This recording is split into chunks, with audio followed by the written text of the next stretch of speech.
everyone, my name is Quỳnh and today I will talk about transportation then and now.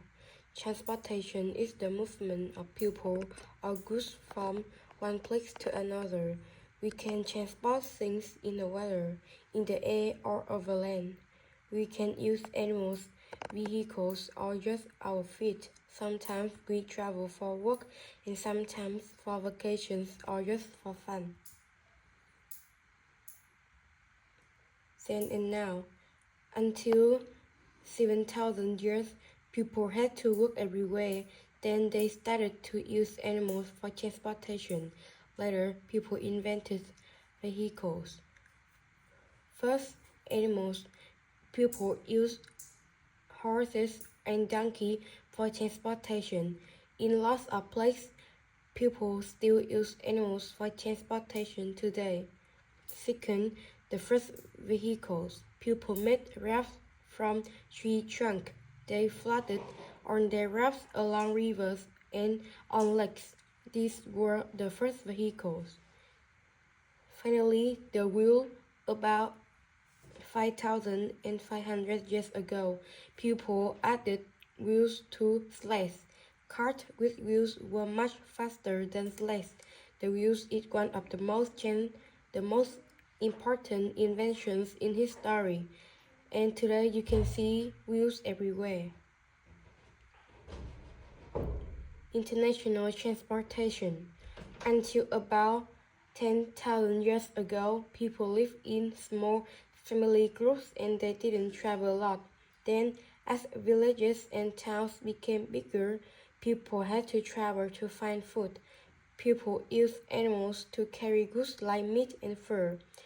Then about 6,000 years ago, people started to travel long distance to trade metals, swords, and spices. Ships began trading in the Middle East 450,000 years ago. People used ships because animals could not travel over water. Soon, people were trading all around Europe and Asia. Today's transportation. Today, every country in the world uses water, air, and land transportation to trade food, fuel, clothes, and other goods like cars and televisions. Tourists started to go on vacation by train and boat 200 years ago. From about 90,060, with the invention of flat passenger planes, tourism became very popular. Today, about 900 million tourists travel to another country every year. In 2001, an American called Dennis Tito was the first space tourist. He flew in a Russian spaceship to the International Space Station. Will tourists travel to the moon one day? Cars in the future. The world needs to produce less pollution. Electric motors produce less pollution than diesel and gasoline engines. Some modern cars use biodiesel. Biodiesel comes from plants and it is a clean fuel. We can also produce clean energy from the sun and the wind. Machines can put this energy into batteries that power electric motors. In the future, most cars will have electric motors or they will use biodiesel. Ships in the future.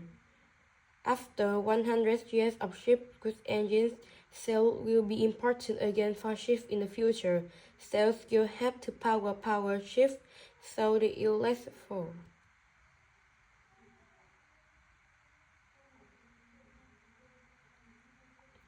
Train and solar vehicles in the future. Maglev trains use magnets to float in the air above the track. They are much faster than usual trains. Will maglev trains be common in the future? In some countries where it's very sunny, there are solar cars. They use energy from the sun. Most solar cars are racing cars. The fastest solar car travels up 90 km per hour. People have made some polar planes too. Solar planes are very light and they can carry much. Maybe more vehicles in the future will use solar energy. Air travel and space travel in the future. Passenger planes with scramjet engines will fly faster than 5,000 km per hour. A scramjet plane will fly from New York in the USA to Hong Kong in China in 90 minutes. This journey takes 14 hours in an airliner. The only problem with going fast is that it uses a lot of fuel, which produces more pollution. Do you dream of being an astronaut? Perhaps your dream will come true. Soon, tourists will be able to travel a long way above Earth in space plane. Space tourists will see Earth from space. It won't be cheap, but it will be an amazing experience. Thank you for listening.